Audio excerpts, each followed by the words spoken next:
Un ejemplo clarísimo de esta realidad la podemos encontrar en aquella narración que nosotros ubicamos en el capítulo 10 de San Marcos, del versículo 17 al 22 y que se conoce como el joven rico. Observen ustedes que este personaje es un justo.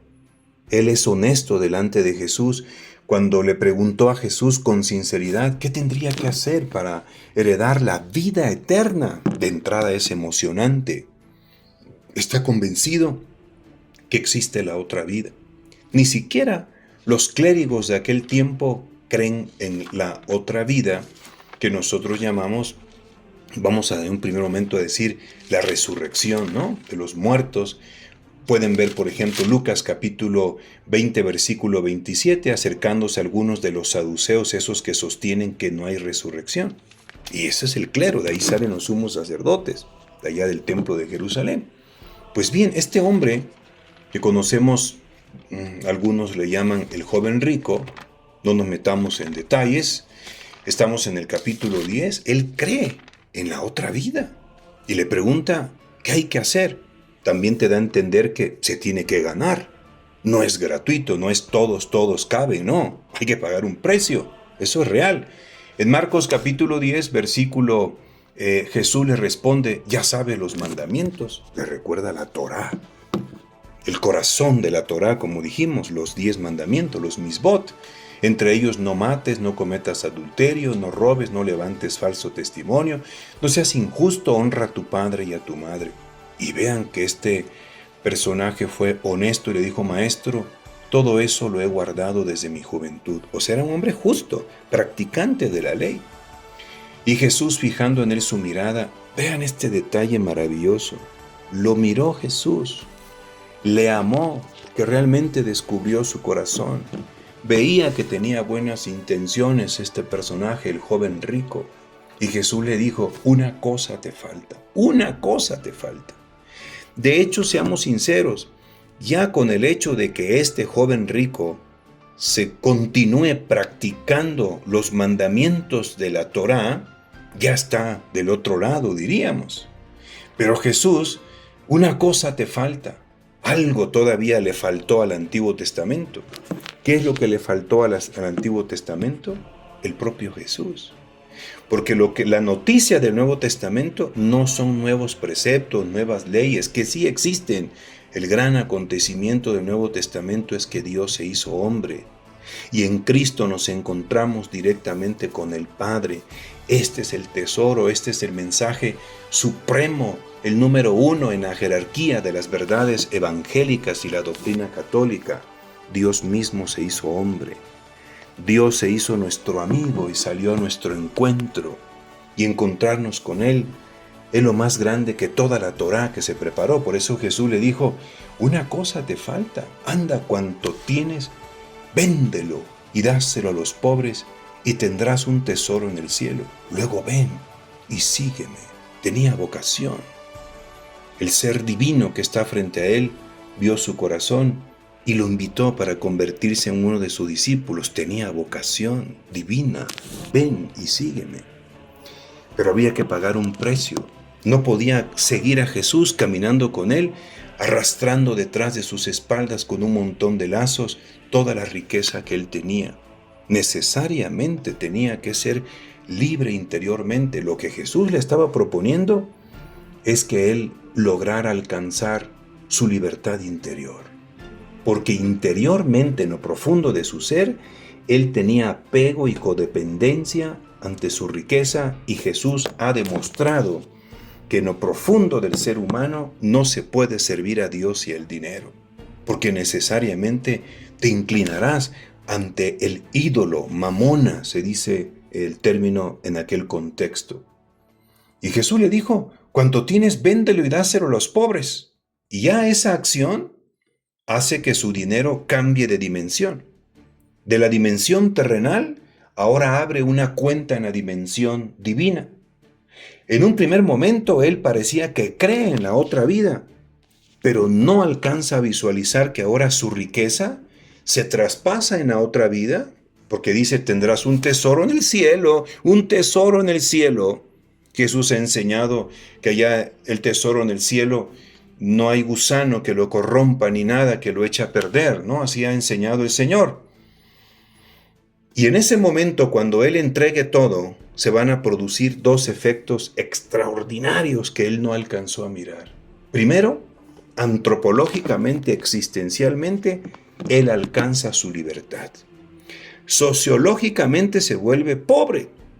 Ciertamente, ya no tendrá el estatus social, el reconocimiento de los demás, el valor que le dan por tener. Pero eso es sociológicamente.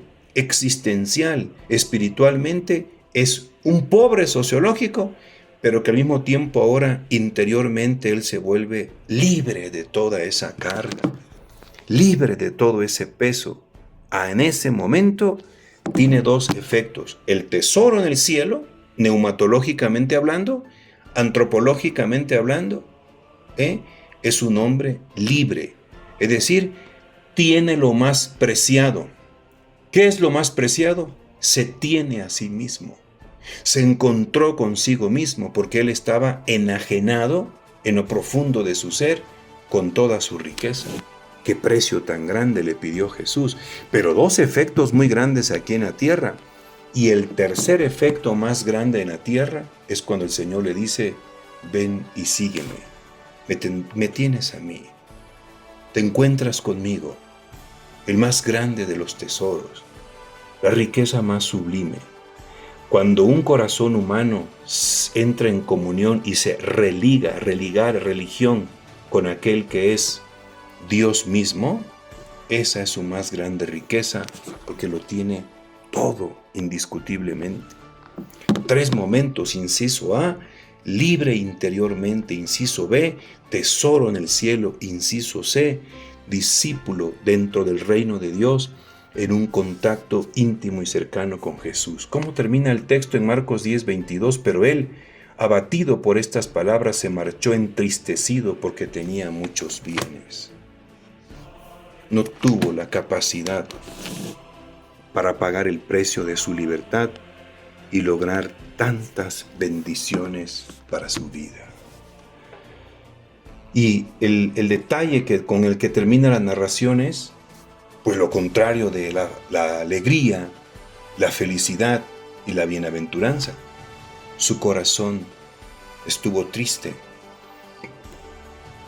Vamos a decir que sí logró la salvación porque siguió practicando los mandamientos, era un hombre justo, pero no alcanzó ni la libertad interna, ni la profunda espiritualidad, ni el encuentro con el más grande tesoro ya aquí en la vida y con todo lo que le esperaba en la otra vida. No solamente la vida eterna, sino un gran tesoro en el cielo. ¿Cuál es? No alcanzo a imaginármelo, queridos hermanos. ¿Ese hombre se salvó? Pienso que sí, pero qué necesidad que todo el tiempo que vivió aquí en la tierra se vivió con una profunda tristeza existencial allá en el interior de su ser.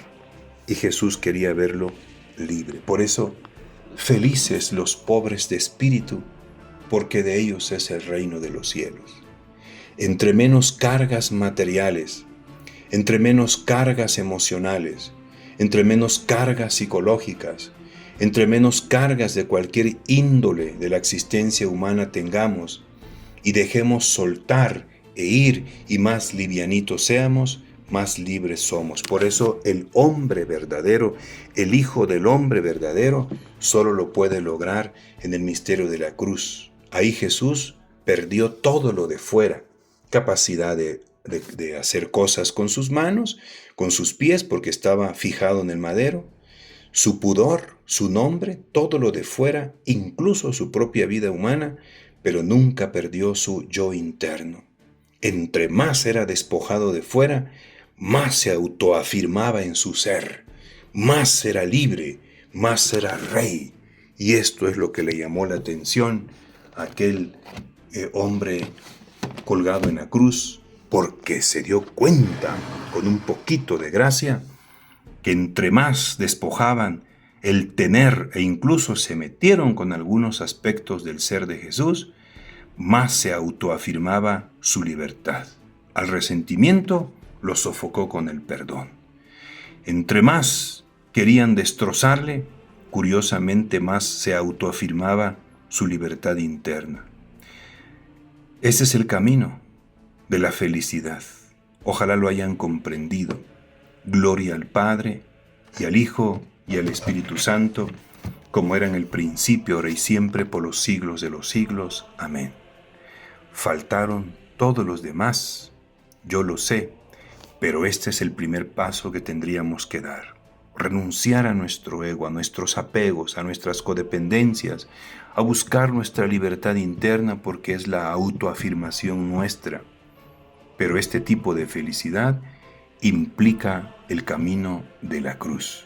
No es el hedonismo que te ofrece el mundo, sino es el sufrimiento de la cruz que te lleva a la transfiguración y a la glorificación. Bendiciones a todos.